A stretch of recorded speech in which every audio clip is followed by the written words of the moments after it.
That's right, folks. We're not done just yet. The College Cod regular season might be done, but we are now kicking off the last chance qualifiers already a week in. And I'm here to take you through how things panned out. Once again, as always, my name is CMoore, and you're watching the After Action Report.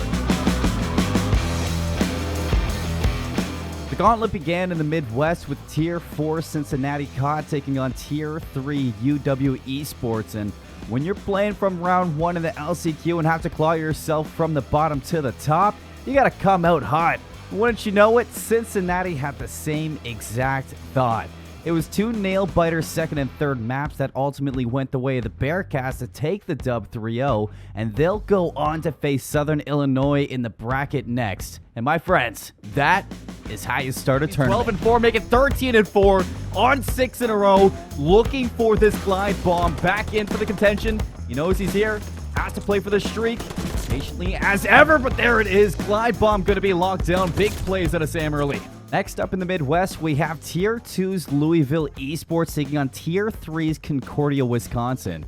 Tiers aside, we had skewed scores in favor of Concordia, albeit not by a large margin.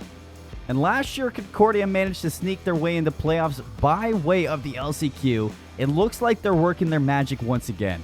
We had close maps 1 and 3, but a 6-2 win in the Berlin Search and Destroy gave Concordia, Wisconsin the momentum they needed to steamroll Louisville Esports 3-0 and begin their LCQ journey once again. So will sell out. Last attempt, all of it has to come from the front if you're going to try to contest this. It's enough to at least step on for now, but the kills are just not there. We'll now head over to the West to take a look at Oregon State and UCR Esports. Oregon being a team punching upwards from Tier 3 into UCR's Tier 2 and trying to continue to the precedent set by previous matches on Alpha. And by all accounts, punching might have been the best word to use for this occasion. It was a 3-0 in favor of Oregon, who managed to stop any and all of UCR's advancements at 185 points in the hardpoint, a 6-0 in the Search and Destroy, and a 3-0 in the Control led the way for Oregon to take the dub here. But if you're Oregon, you're not out of the woods just yet, because now you play New Mexico State for a spot in the playoffs. And they will likely go pretty uncontested in this back 25 as Icy is doing even more zoning off it. Whoa, that ground.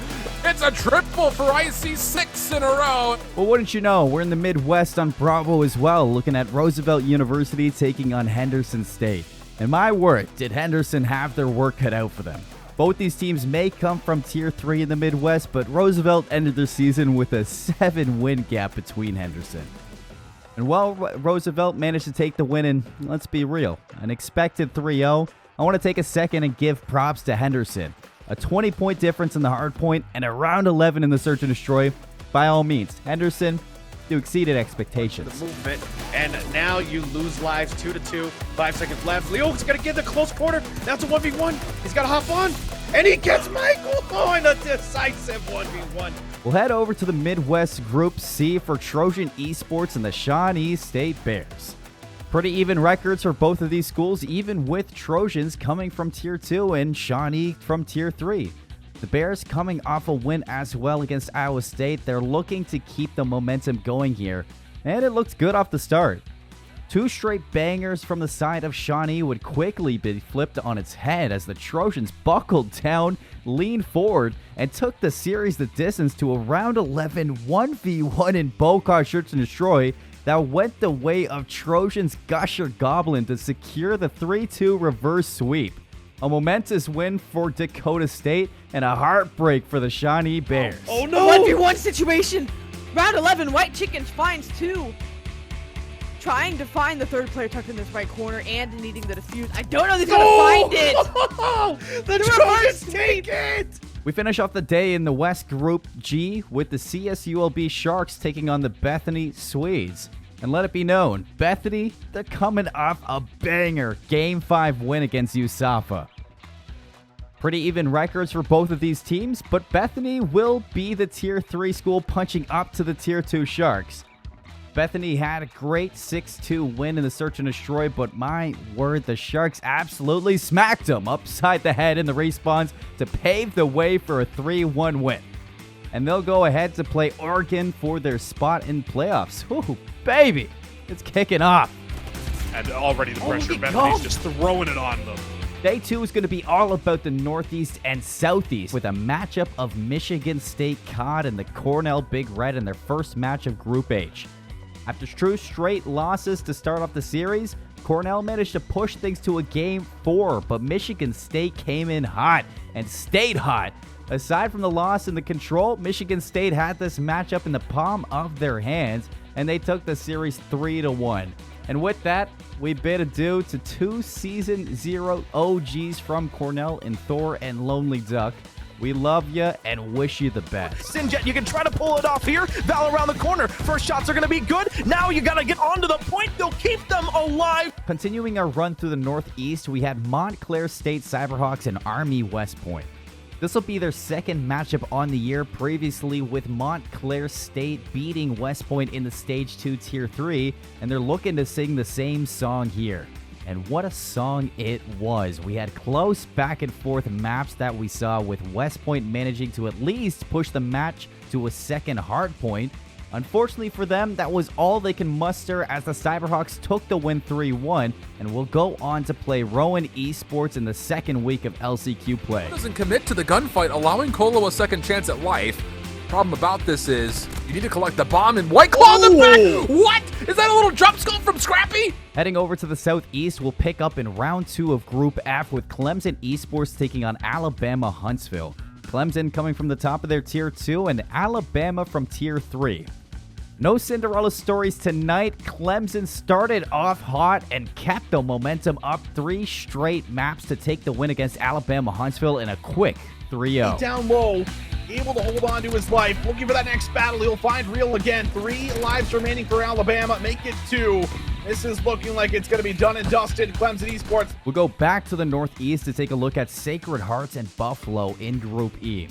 Sacred Heart might be coming from Tier 3, while Buffalo comes from Tier 4, but in regards to records, well, for all intents and purposes, Buffalo's kind of got a lock on this one, guys. And that's what we saw in the matchup.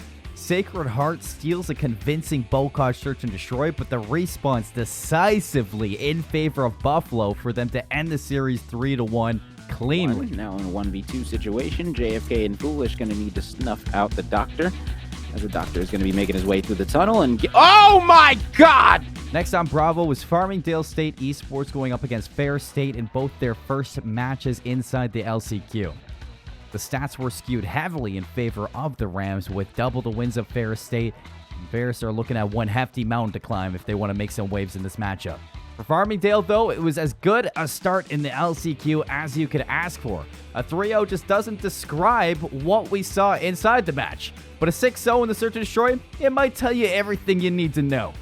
But now they'll go on to play the number 19 ranked St. Clair Saints for a spot inside the playoffs, and yeah, guys, it really doesn't get easier from there. Get some deterrence there, but as that happens, you see the Rams run over to B and get their first tick of progress with Colorblind finding a nice 3-piece.